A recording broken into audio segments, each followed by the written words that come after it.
할렐루야. 오늘 성경 말씀 요한삼서 1장 보겠습니다. 요한삼서 1장 말씀 보겠습니다. 장로인 나는 사랑하는 가이오 곧 내가 참으로 사랑하는 자에게 편지하노라. 사랑하는 자여 내 영혼이 잘된 같이 내가 범사에 잘되고 강건하기를 내가 간구하노라. 형제들이 와서 내게 있는 진리를 증언하되 내가 진리 안에서 행한다 하니 내가 심히 기뻐하노라. 내가 내 자녀들이 진리 안에서 행한다 함을 듣는 것보다 더 기쁜 일이 없도다. 사랑하는 자여 내가 무엇이든지 형제 곧 나그네 된 자들에게 행하는 것은 신실한 일이니 그들이 교회 앞에서 너의 사랑을 증언하였느니라. 내가 하나님께 합당하게 그들을 전송하면 좋으리로다. 이는 그들이 주의 이름을 위하여 나가서 이방인에게 아무것도 받지 아니함이라. 그러므로 우리가 이 같은 자들을 영접하는 것이 마땅하니 이는 우리로 진리를 위하여 함께 일하는 자가 되게 하려 함이라. 내가 두어 자를 교회에 썼으나 그들 중에 으뜸되기를 좋아하는 디오드레베가 우리를 맞아들이지 아니하니 그러므로 내가 가면 그 행한 일을 잊지 아니하리라.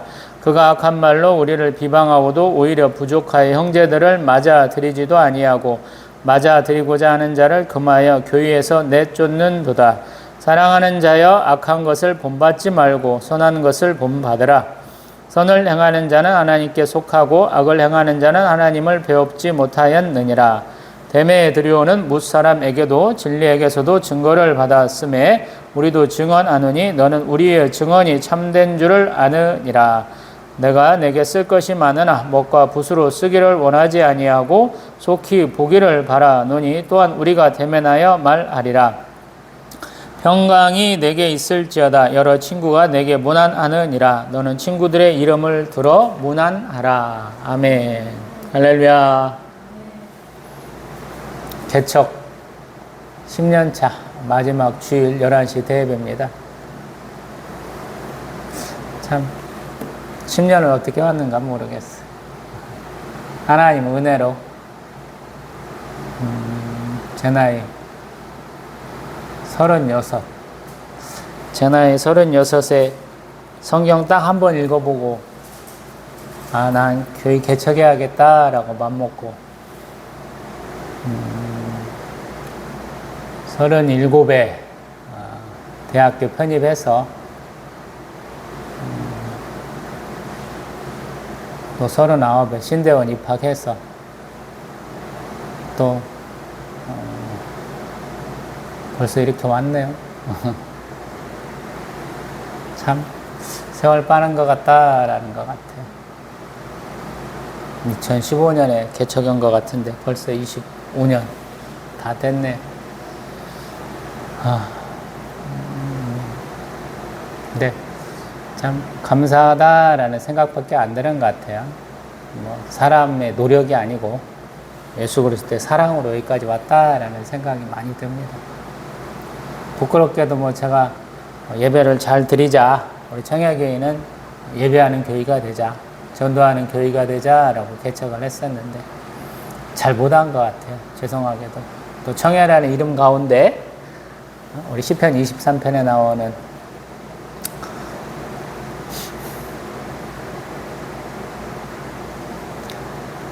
하나님이 목자로 계시는 그 시냇가, 나는 그 앞에 그 푸른 들에서 풀을 뜯는 양의 이미지를 떠올려갖고 청야라는 거, 또 우리가 시각도 좋지만 시야도 넓어야 되지만 듣는 범위도 넓어야 된다. 하나님의 음성을 잘 들어야 된다라는 청야라는 의미도 넣었었는데 과연 하나님 음성대로 잘 듣고 따라왔는가 반성을 하게 되더라고요. 1년도 안 돼서 관도라는 권면이 자꾸 들어왔었고, 예배당 위치를 바꿔야 된다. 온갖 얘기 다 들었었는데, 제 고집인지는 모르겠는데, 한 자리에서 이렇게 버텼네요. 시설들은 엄청 낡아가지고, 썬팅지 다 이제 찢어지고 낡아지고 그러고 있고, 예배당 저쪽 끝에도 어쩌다 한 번씩은 비가 새는 것 같고, 식당 쪽에도 비 새는 곳은 비만 오면 비 새는 곳이 있고, 뽁뽁이를 또 하도 단열 목적으로 해놨었는데 올해는 그것들이 너무 많이 떨어지네요. 1월 달부터 떨어지는데 막 부스러기가 돼가지고 떨어져요.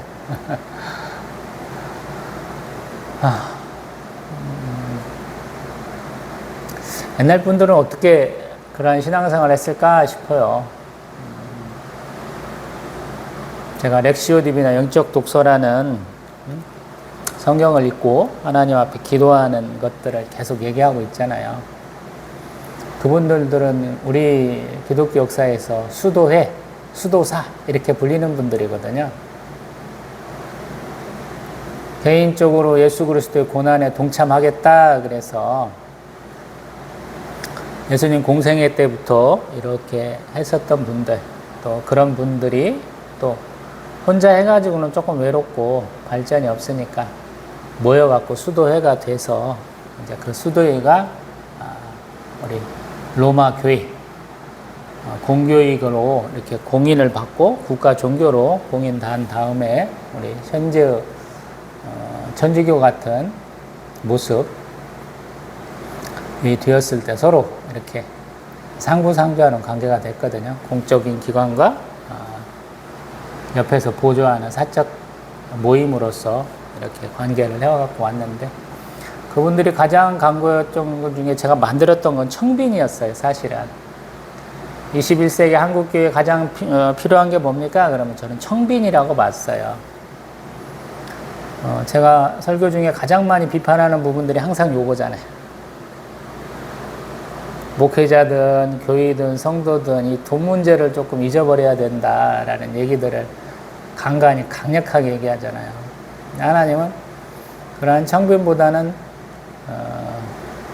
너는 성경을 읽고 기도하는 방법을 알아야 되겠다 이렇게 감동을 주셔서 제가 이만큼 수도회라는 자료를 요만큼 읽어왔다면 다시 이만큼 더 많은 자료, 저한테는 있지도 않은 자료 찾아갖고 준비해서 신대원 졸업 논문을 썼잖아요. 남은 거 그대로 베꼈어요. 물론 이제 출처는 넣었어요. 어떤 사람이 신대원 졸업 논문에 썼는데 제가 재인용하고 있어요 라고 뭐 이렇게 잘 바꾸지는 못했어요. 그냥 뜯어다가 복구도 하는데 그 정확하게 어디가 있다는 내용은 하는. 왜냐하면 제 눈에 본 적이 없어요. 자료가 없어요. 우리 충신대학교 신대원이나 우리 이제 사당동 이제 그 대학교 도서관에도 없더라고요. 그래서 그렇게 썼거든요. 왜 그렇게 하는지 전 몰랐어요. 근데 이렇게 10년의 세월이 지나가고 어줍지 않은 유튜버 생활을 1년쯤 하다 보니까 조금 이해가 되는 것 같아요. 아, 이런 것도 좀 필요하구나. 그래서 좀 감동스럽고 아마도 10년 차 마지막 주이기 때문에 하나님이 저에게 무슨 메시지를 주실 것이다 라는 관점으로 오늘 요한 3서 한번 보겠습니다. 저는 항상 제가 이걸 축복의 말씀으로 받는다, 하나님 주신 말씀으로 느껴진다 그러면 저 할렐루야 아멘이거든요. 선포하는 뭐 설교자나 뭐 듣는 대상이나 이런 것에 구분이 없어요. 그냥 아 이건 나에게 주시는 말씀이야 라고 느낀다라는 거예요. 그래서 한번 들어가면 1절에 장로라 그랬어요. 우리 요한 2서에도 장로는 왜 썼을까? 요한 1서에는 장로라는 말이 없잖아요. 근데 자기 역할이 있는 거예요. 이제 사도 요한이 혼자 남은 분이 아닌가 싶어요. 권위 있는 분으로서 예수 그리스도의 공생애, 예수 그리스도의 성육신을 증거할 수 있는, 변증할 수 있는 유일한 분이 아닌가 싶어요. 그래서 자신의 권위를 얘기해 주는 거예요. 우리 그렇잖아요. 그냥 옆 사람이 위로해주고 같이 해주는 것도 너무 감사해. 근데 어떤 사람이 와가지고 무슨 말을 해주고 함께 해주면 더 감동받을 때가 있잖아요. 어저께인가 막 우리 유튜브 보고 있는데 무슨 것이 하나 이렇게 짤막하게 쇼츠로 올라왔냐면 거기서 그 얘기를 하더라고요. 뭐 삼성그룹 어디 작업장에서 일하시는 아줌마래요. 소위 말해서 뭐 단기글로 알바식으로 계약적으로 일하시는 분인데 그분이 이렇게 일하시다가 돌아가셨는가 봐요. 근데 이재용 삼성 회장이 조문 왔더라고. 별말 없이 와서 이렇게 주문해 주더라라는 얘기를 썼더라고요. 우리 감동받잖아요. 우리도 그렇거든요. 사람한테 막 호소해 봤어. 근데 안 돼. 얘기도 해보고 뭐 도움을 받을 수 있는가 얘기를 해봤는데 아무것도 안 돼. 근데 그럴 때 제가 많이 쓰는 방법은 뭐냐면 교회를 가요. 교회 안에 사람이 있든 없든 상관없거든요. 홀로 앉아서 하나님 앞에 기도하고 눈물 나면 눈물 나는 대로 화가 나갖고 막 이렇게 하나님 앞에 막 퍼부고 싶으면 퍼붓고 그러고 있어 보세요. 그러면 그 텅 빈 공간 안에 나 혼자만 있지 않다는 걸 느낄 때가 있어요. 제가 이 목회의 길을 가겠다 하는 것도 그랬거든요. 저는 논둑 깎다가 풀 베다가 이 너른 동네 앞 들판에 나 혼자만 있는 건 아니구나. 성령 하나님이 계시구나. 이런 마음이 들어갖고 이 길 시작한 사람이에요. 솔직히 말하면. 독특하죠? 땡볕 내리는 한 7월, 8월 그 땡볕에 한낮에는 안 나가요. 너무 뜨겁기 때문에. 요즘 노동자들, 저도 이제 지금 8월 말이니까 8월 31일이니까 이때쯤 밖에 나가면 35도, 6도 이러잖아요. 논둑 깎는 것도 보통은 일이 아니거든요. 아버지 병원에 입원해 계시고 저는 이제 아버지 옆에 있다가 집에 와서 농사를 거두고 왔다 갔다 하는 상황이야. 그때는 솔직히 말해서 성경 한 번밖에 못 읽었어요. 기도도 잘 못 하던 때야. 근데 거기에 앉아갖고 아버지가 야 오늘은 가서 세그뱀이야. 삼각형 논이라. 우리 집 논들이 하도 많기 때문에 세그뱀이를 이렇게 베고 있는데 참 제가 낫지를 그렇게 많이 해본 사람은 아니기 때문에 속도는 안 나는데 꼭 나 혼자만 있지 않고 옆에 누가 계시고 나에게 말을 걸어주시는 것 같고 그렇더라고요. 그게 하나님의 권위다라는 생각이 들어요. 하나님은 멀리 계신 초월의 존재이기도 하지만 내재의 하나님이기도 하시죠. 우리 안에 계시고 우리 옆에 계셔요. 하나님은 우리와 동행하신다라는 거. 동행이라는 단어는 같이 걸어간다는 뜻이거든요. 내 삶을 나 혼자만 감당하게 하시는 분이 아니라는 거예요. 내가 겪고 있는 모든 상황을 옆에서 같이 가시면서 눈으로 보고 귀로 듣고 해주시는 분이다라는 거예요. 그래서 아마 사도 요한이 장로요라고 밝힌 것이 아닌가 싶다라는 거예요. 받는 사람 입장에서 더 무겁게, 더 진실하게 받아들이지 않을까 이 생각을 해본다라는 거예요.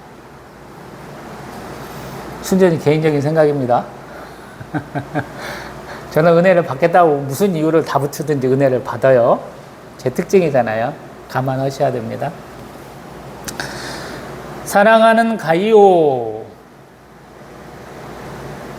내가 자주 들었던 말을 내가 쓸 때는 더 은혜롭게 표현할 수 있어요.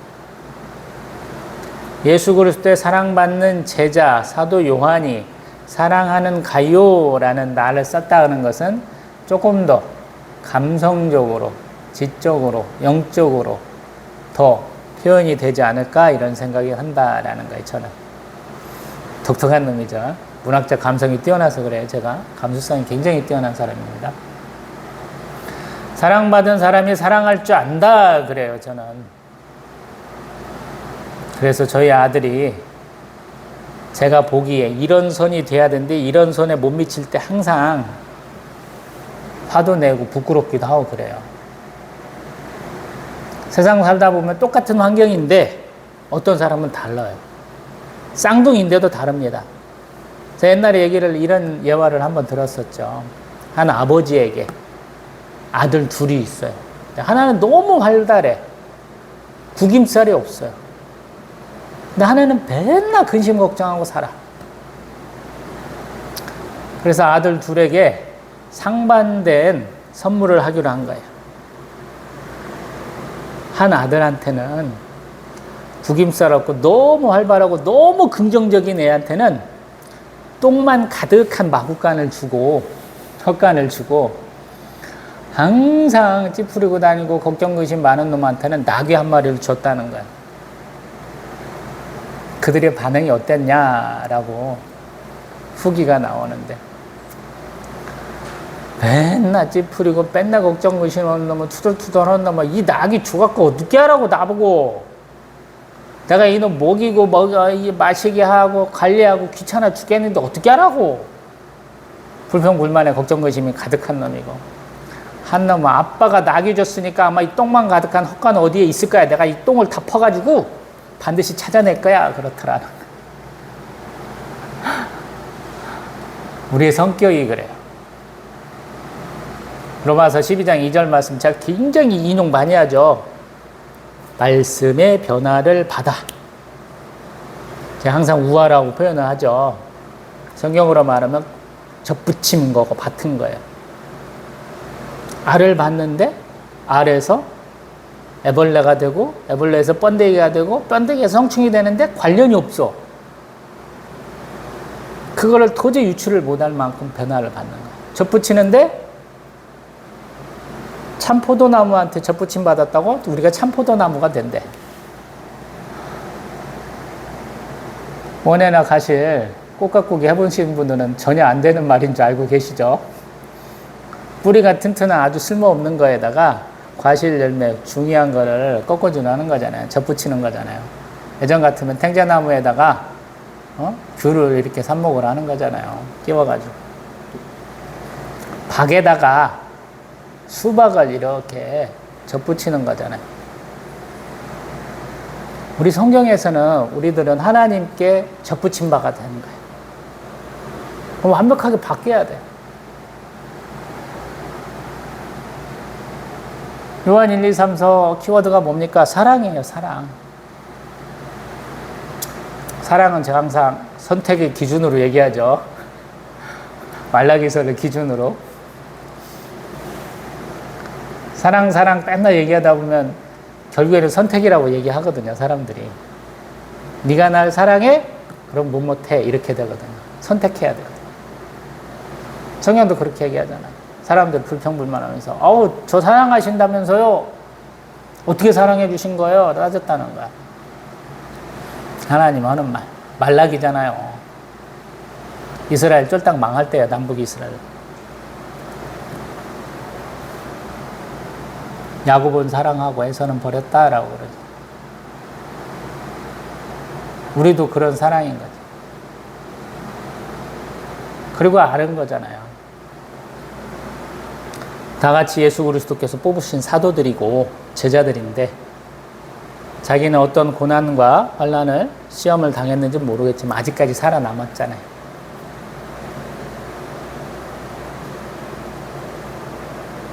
아마 지난 세월 그냥 꿈처럼 그냥 싹 지나가겠지만 한 매 순간순간 보면은 굉장한 선택이고 괴롭힘이고 뭐 죽음 같고 막 이럴 거라고요.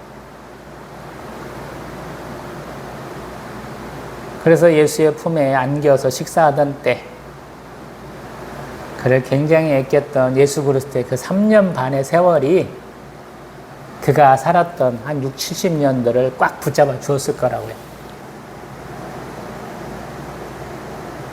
그래서 사랑이 무서운 거잖아요. 짧은 기간의 사랑이지만 그것이 평생을 가기도 한다라는 거죠. 제 해석입니다. 그러면서 내가 참으로 사랑하는 자. 할렐루야. 참으로 사랑하는 자. 어떤 사람이 어떤 말을 해왔고 그 사람이 나를 어떻게 생각하는지 알 때 그 표현 한마디에 딱 우리가 그냥 멈추는 수가 있어요. 숨이 확 멎어버리는 그 느낌이 확 와닿는 때가 있거든요. 결혼하신 분들은 사랑해 그 한마디 딱 와 닿아갖고 결혼하신 분들이잖아요. 여기도 똑같다라는 거예요. 아마 이 편지의 수신자인 가이오는 첫 줄을 읽고 눈에 눈물이 크렁크렁했을 거예요. 아마. 제 느낌에는.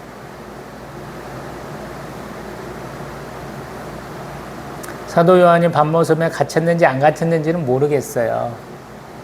제가 요한 2서는 그런 배경이 있지 않을까요? 라고 얘기를 했잖아요. 근데 3서는 그런지는 모르겠어요. 근데 사도 요한의 이 편지를 받으면서 마음이 울컥해졌을 거라는 거예요. 성경을 읽는 가장 좋은 방법 중에 하나는 내가 당사자가 되는 거예요. 이렇게 서신서, 편지는 내가 편지를 받는 사람이 되는 거예요. 여기 가이오를 지우고 내 이름을 넣어보는 거예요, 여러분. 저는 가끔씩 찬송을 부르면 큰 교회에서 혹시라도 불러주면 준비하는 게 있어요.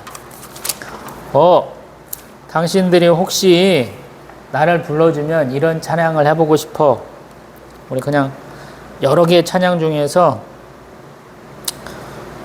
그냥 438장 중에서 내 영혼이 은총 입어 중한 죄짐 벗고 보니 슬픔 많은 이 세상도 전국으로 화도다. 이렇게 1, 2, 3절을 하고 한 번만 더 부르겠습니다. 1절. 근데 내 영혼을 내 이름으로 바꿔 불러보시겠습니다. 라고 할 거라고요. 영혼이 은총 입어 중한 죄짐 벗고 보니 슬픔 많은 이 세상도 전국으로 화도다. 맛만 보여드렸는데 찬양을 잘 못해서 될란가 모르겠어요. 이게 은혜 받는 방법 중에 하나입니다.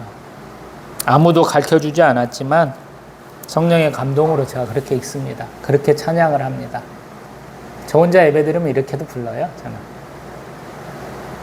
왜? 내 예배의 대상은 하나님이시니까 하나님 함께 해주신다라는 생각을 많이 해요. 그래서 하나님 앞에 그렇게 찬송하는 거예요. 마찬가지다라는 거예요. 은혜 받으려면 어떤 부분에서도 은혜 받을 수 있어요.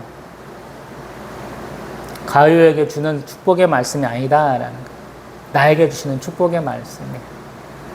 내가 너를 가장 사랑해 라고 사랑 고백해 주셔서 너무 감사하다라는 거예요. 10년차 목표는 하나님이 축복해 주시는 말씀으로 저는 받는다 이 말씀입니다. 2절 사랑하는 자여. 저희 장모님이 저희 아들 상우야 상우야 상우야 연속해서 잘 불러주세요. 이뻐하고 사랑의 표현이고 그래요. 성경도 그래요. 강조법에서 가장 많이 쓰이는 수사법 반복법이에요. 반복해서 해줘요.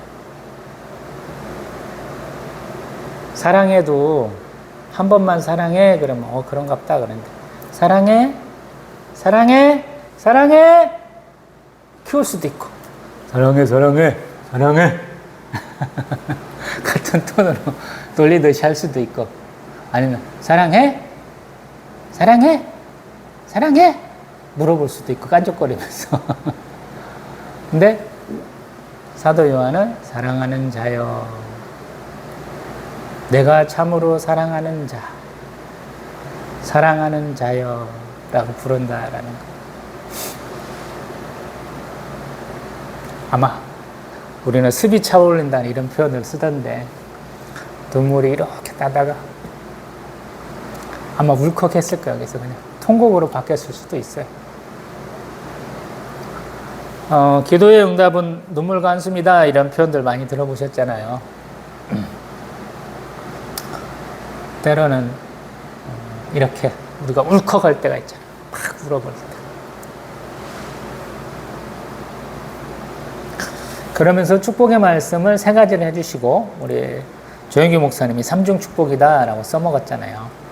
내 영혼이 잘된 같이 내가 범사에 달리고 강건하기를 내가 간구하노라. 아멘.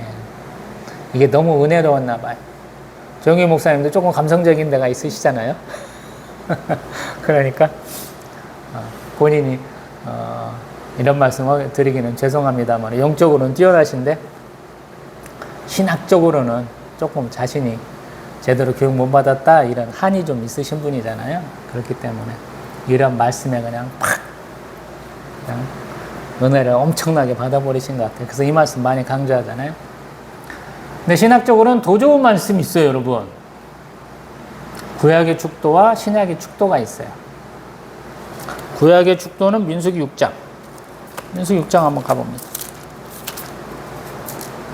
민수기 6장 24, 25, 26절. 민수기 6장 24, 25, 26절. 자, 읽어봅니다. 여호와는 내게 복을 주시고 너를 지키시기를 원하며 여호와는 그의 얼굴을 내게 비추사 은혜 베푸시기를 원하며 여호와는 그 얼굴을 내게로 향하여 드사 평강 주시기를 원하노라 할지니라. 이게 제사장들이 아침 저녁 제사 때마다 마지막에 축복해 주는 거예요. 세례 요한의 아버지 사가랴 제사장은 하나님의 하신 말씀, 천사가 하는 말씀 제대로 믿지 않아갖고 나왔는데 말도 못하고 요거 축복 못하고 끝났죠. 그리고 우리가 흔하게 교회 다니면서 듣는 것이 고린도 후서 13장 13절 신약의 축도문. 주 예수 그리스도의 은혜와 하나님의 사랑과 성령의 교통하심이 너희 무리와 함께 있을지어다. 아멘. 이게 전통이 있는 거예요.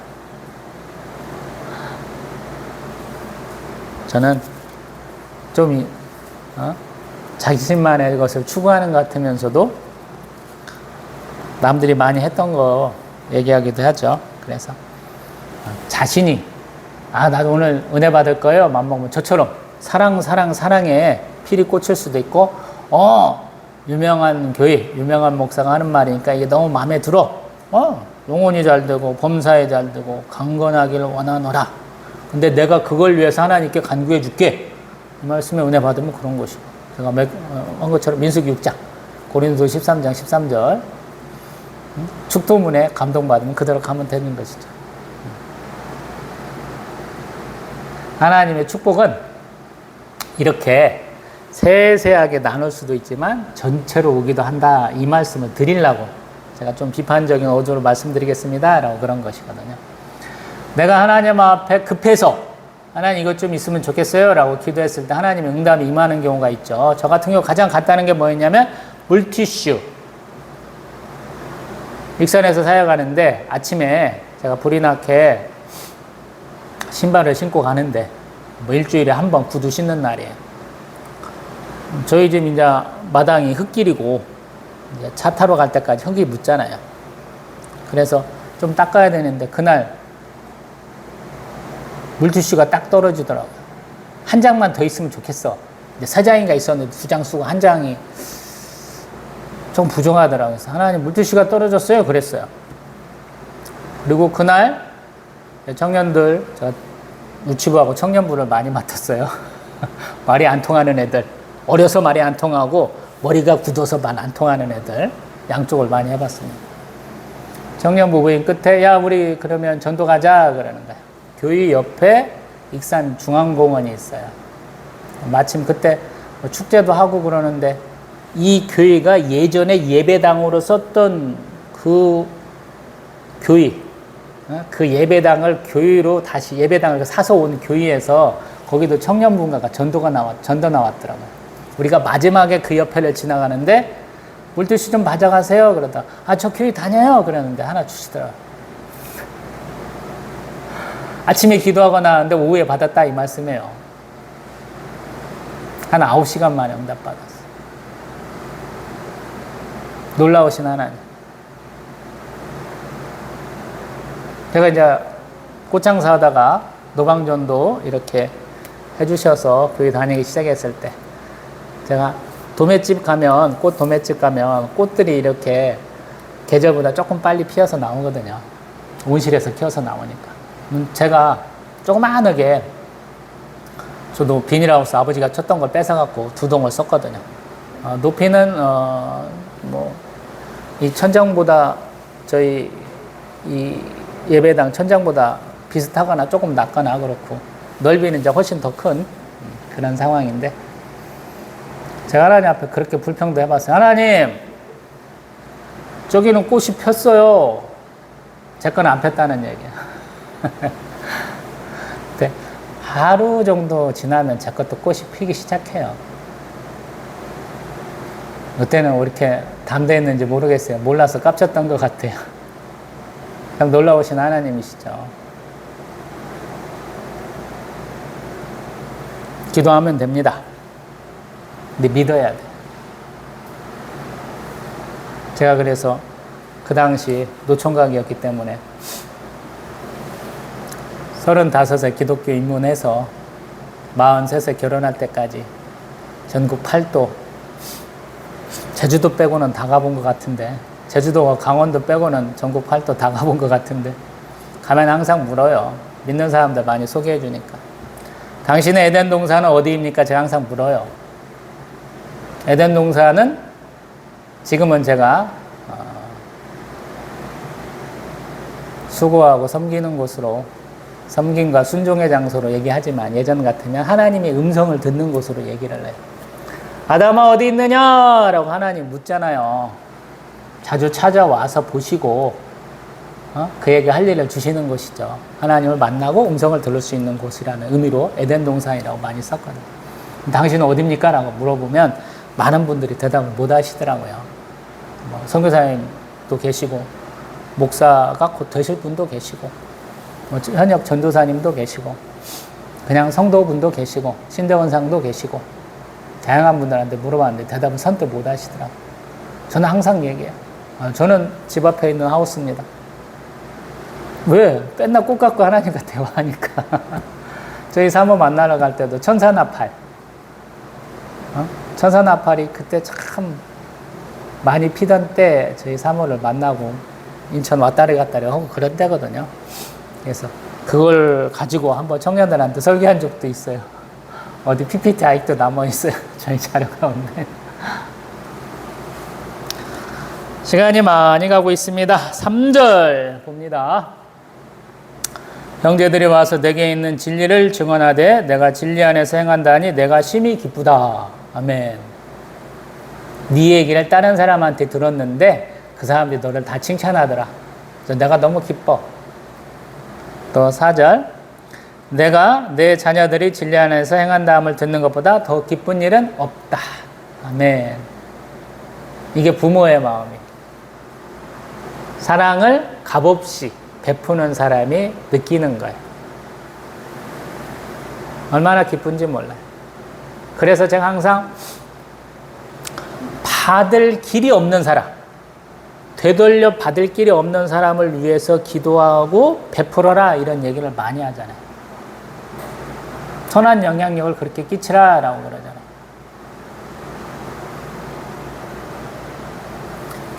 성경은 하나님이 만드신 피조물이 상호 협력하고 살기를 원하시는 거예요.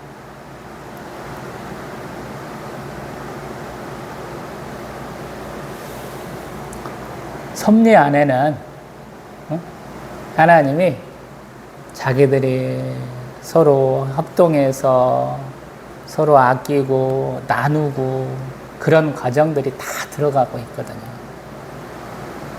그리고 그러한 섭리 안에 하나님이 자녀들이 서로 성도의 교제를 하는 것을 원하시거든요. 그리고 예수님의 사역의 3대 축을 제가 말씀, 치유, 그 다음에 제자 양육 사역 3가지로 얘기하잖아요.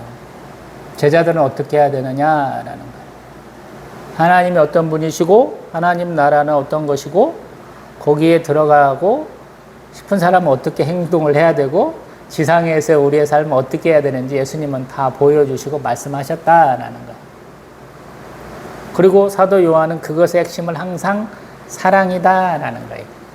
그리고 지금 요한 1서에서부터 진리, 참은 무엇이냐라는 거예요. 하나님이 참이시고 하나님이 말씀하신 게 참이시다라는 거예요. 제가 그런 식으로 논리를 쭉 펴왔었죠. 근데 제자가 그걸 잘하고 있다라는 거예요. 그리고 그러한 내용을 밑에서 쭉 읽다 보면 율법의 핵심, 그것은 하나님 사랑과 이웃 사랑이다. 그리고 이웃 사랑의 핵심으로 우리 사도 요한이 얘기하는 것은 형제 사랑이다 그러거든요. 가요, 너는 잘하고 있구나. 그래서 아주 못하고 있는 놈,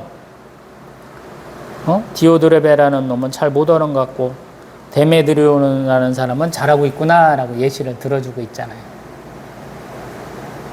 그런 생각은 안 드시나요? 제가 항상 요즘에 설교를 하면 하나하나 풀어주기보다는 핵심 좀 얘기하고 시간 부족해갖고 설렁설렁 넘기고 있죠. 근데 어쩔 수 없어요. 5절, 내가 무엇이든지 형제 곧 나그네된 자에게 행하는 것은 신실한 일이니 그들이 교회 앞에서 너희 사랑을 증언하였다. 하나님의 사랑이고 또 그것이 7절에서 이방인에게 아무것도 받지 아니하였다 라고 얘기하죠. 복음 증거한 사역으로 끝나는 것인가 라고 얘기하는 것 같죠. 근데 9절, 디오드레베가 하는 일, 욕하고 또 영접도 안 하고 교회에도 머물게 못하게 쫓아내더라. 나쁜 놈이죠. 복음 증거한 사람인데 꼭 사도 요한이 우리 고린도 교회하고 서로 이렇게 민감한 부분 갖고 계속 편지 주고받는 것 같잖아요. 사도 바울의 사도권에 대해서 굉장히 도전하는 것 같잖아요. 편지는 이렇게 잘하는데 말은 왜 이렇게 더럽게 못해? 왜 우리 문제를 우리 식으로 해결한다는데 너는 참견질이야? 이렇게 12조로 나오잖아요. 근데 딱 디오드레베라는 사람이 그런 것 같잖아요. 그런 면에서 우리 11절 이하로는 그런 놈 본받지 마. 또 12절에 데메드리오는 참 잘하더라. 이렇게 얘기하죠. 이 말은 뭐냐면요. 착하면 척인 거야. 다 알아듣는 거예요. 아까도 사랑 그랬죠. 5절에도 사랑하는 자여, 11절에도 사랑하는 자여 그러잖아요. 내가 이렇게 말하면 너는 알아들을 줄 알고 있어 라고 얘기하는 거예요. 그래서 한 얘기 또 하고 또 하는 게 아니고요. 핵심만 얘기하는 거예요.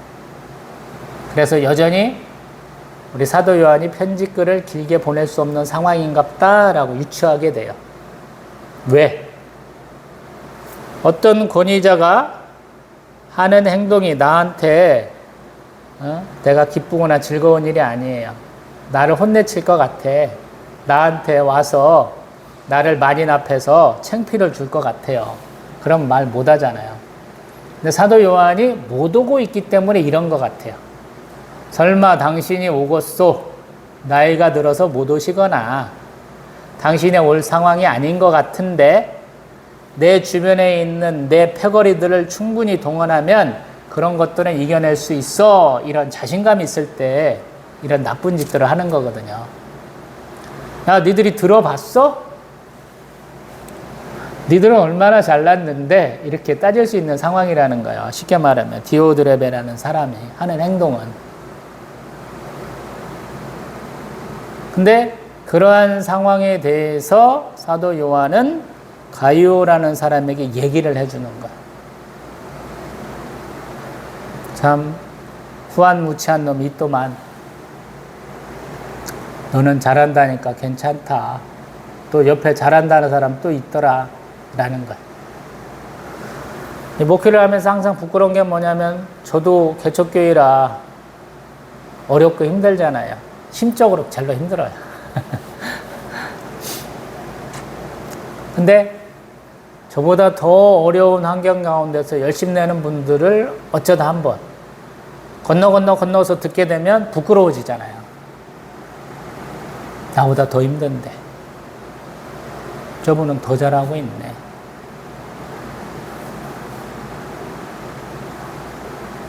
마찬가지다라는 거. 우리가 이렇게 얘기할 수 있거든. 힘내! 아, 나 배고파 죽겠어. 그래? 힘내. 누군가가 너 도와주겠지? 그러면서 쑥 지나가는 거랑 똑같아. 옛날 사람들 그러냐. 밥 먹을 게 없어. 배고파. 그러면, 라면 끓여 먹어. 이러면 위로가 안 되잖아요.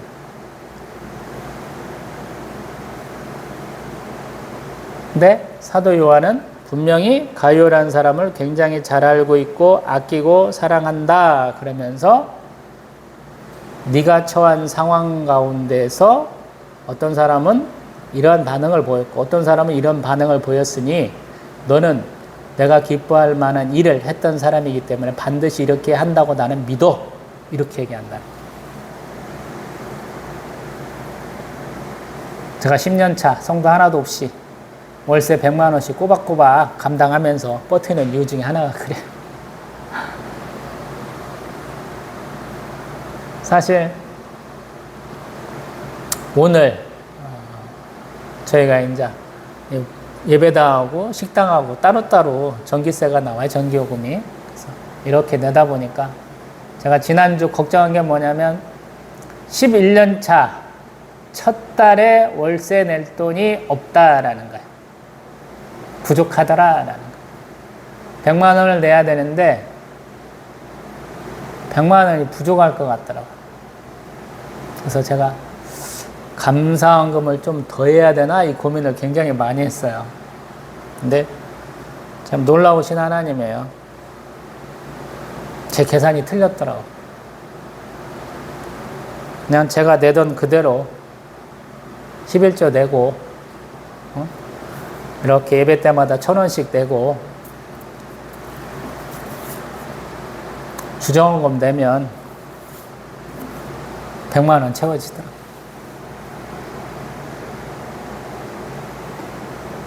이래서 제가 10년을 버텼나 봅니다. 무엇을 먹을까? 무엇을 마실까?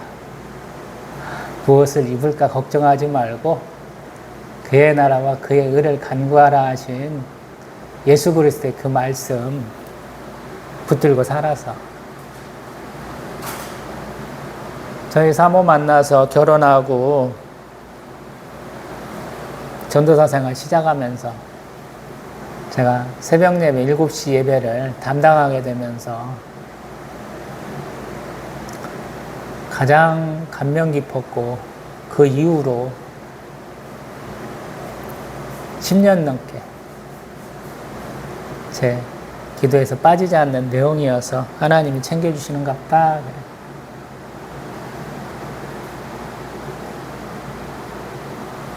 항상 하나님 보고 계셔요, 저희가. 그리고 제 스타일대로 저는 정했잖아요. 하나님 말씀으로 말씀하옵소서 그랬잖아요. 성경으로 말씀하시라. 그리고 하나님 앞에 말씀으로 기도하게 하옵소서 그랬거든요. 성경에 나오는 말씀으로 하나님 앞에 기도하게 해달라고 그랬거든요. 그래서 하나님 응답하시잖아요. 아마 세상 어떤 사람도 모를 거예요. 저희 사모도 오늘 10년차 마지막 주일인데 개척하고 520주차 대예배인데 하나님 어떤 말씀으로 축복하실까 아마 기대하지 않고 왔을 거라고요. 저도 잘 모르는데 하나님 이렇게 은혜 충만한 말씀으로 채우셨다라는 거. 하나님 아버지 사랑합니다. 사랑합니다. 그 기도 잘 안 빼먹는다고 그랬죠. 너무 자주 한다고 그랬죠. 근데 오늘 제가 좋아하는 말씀이 많잖아요. 저에게 주신 편지 말씀으로 듣는다면 사랑한다 라고 하나님 몇 차례 말씀해 주고 계시잖아요. 얼마나 감사해요. 그래서 하나님께 행한 그대로 내가 받는 거예요. 어떤 면에서 보면 1차적으로는. 그리고 두 번째는 내가 상상도 못한 하나님의 사랑과 축복과 은혜가 베풀어지는 거예요.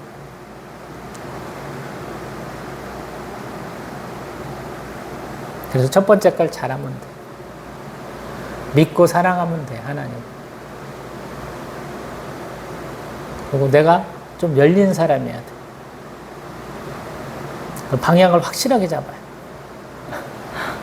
엉뚱한 방향 말고. 내가 하나님 앞에 예배드립니다. 하나님께 기도합니다. 그러면 어떤 사람들 가만히 보면 뒤돌아 있거나 엉뚱한 장소 가 있거나 그런 경우 많잖아요. 자, 예배 잘 드리라고 그러잖아요. 예배 드리러 와갖고 맨날 핸드폰 만지작거리는 사람들, 자세 불량한 사람들, 목사님이 주시는 그 축복의 말씀을 하나도 듣지도 않고 맨날 주보만 열심히 쳐다보고 있는 엉터리 같은 사람들 얘기 그렇게 많이 하잖아요. 그러지 마시라고 그러는 거예요. 오늘 목사님이 설교하시는 그 대상은 당신이거든요. 하나님이 목사님이라는 대언자를 통해서 축복의 말씀을 주고자 하는 사람은 당신이에요. 잊지 마세요. 언제든지 은혜 받을 수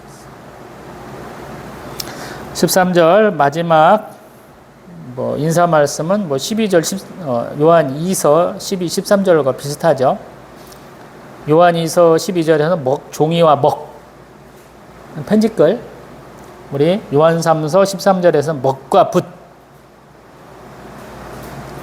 시 아니고 내가 대면해서 보고 싶다라는, 얼굴 보고 싶다라는. 우리 그렇잖아요. 사랑하는 사람, 멀리 떠내보내신 분들을 얼굴 보고 싶다라고 그러죠.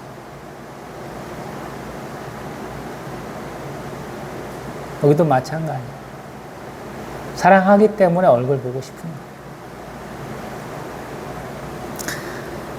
그리고 축복의 말씀은 조금 수수하죠. 평강이 있을지어다. 평강도 굉장히 좋은 말씀이에요. 하나님을 믿으니 평강이 있는 거예요. 평화. 걱정 근심이 없는 거죠. 챙겨주시니까. 저한테 주시는 말씀이라 그래요. 두려워하고 걱정스러워 하거든요. 제가 하는 일이 맞을까? 네. 하나님이 주시는 말씀이 평강이 내게 있을지어다. 굉장히 독특한 사람이죠. 맥락이 없어. 일상적으로 하는 말이야. 샬롬이거든요. 그냥 인사야. 저는 은혜의 말씀으로 받아요. 왜? 제가 고민하고 있었으니까. 10년차 사역은 끝나고 11년차 사역이 시작되고 있는데 좋아질 기미는 없어. 하나님 뭐라고 그러냐면 평강이 있을지어다. 할렐루야. 그리고 무난한다 그래. 무난한다. 제가 수평 관계를 거의 다 끊어버렸기 때문에 남아있는 게 없죠. 네. 성도의 교제를 굉장히 강조하고 있죠. 이게 하나님 말씀이어서 저도 이제 고민 많이 해볼 것 같아요. 생존 신고를 해야 될 거 아니야. 제가 아직도 목회하고 있어요. 10년 지났어요. 라고 생존 신고를 해야 된다는 얘기 같아서 고민하게 될 것 같아요. 말씀을 마칩니다.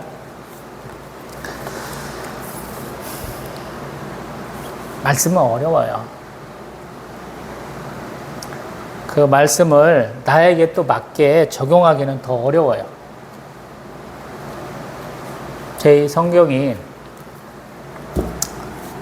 2008년부터 봤던 성경이에요. 한번 여기는 바깥에 리모델링을 했어요. 근데 다 떨어졌어요. 안에 이렇게 펴보면 낙서도 많고 필요한 자료라고 이렇게 포스트잇으로 써놓고 막 그랬어요. 많은 분들이 제 성경보다 더 더럽죠. 오래 쓰셔가지고 때가 묻고 눈물이 묻고 그래서. 근데 그렇게 열심히 읽은 말씀 중에서 하나님의 응답이 없을까요? 저는 있다고 믿어요. 그래서 평안해요. 성경을 읽다 보면 하나님이 응답이 있다. 성경을 읽다 보면 하나님의 축복이 있다. 그래서 성경을 많이 보시라는 거예요. 읽다 보면 하나님이 나를 축복하는 말씀, 권면하는 말씀, 때로는 경고하시는 말씀도 들을 수 있다라는 거예요. 한 번에 많이 읽으려고 하지 말고 시간이 날 때 찬찬히 읽어보세요. 그리고 듣는 사람 입장에서만 성경을 읽으면 은혜가 안 될 수도 있어요, 여러분. 우리 교육자들은 그렇지 않겠지만 평신도일지라도 내가 이 말씀을 가지고 누군가에게 복음을 전한다라는 생각을 가지고 한번 들어보세요. 설교자의 입장이 돼보라는 거예요.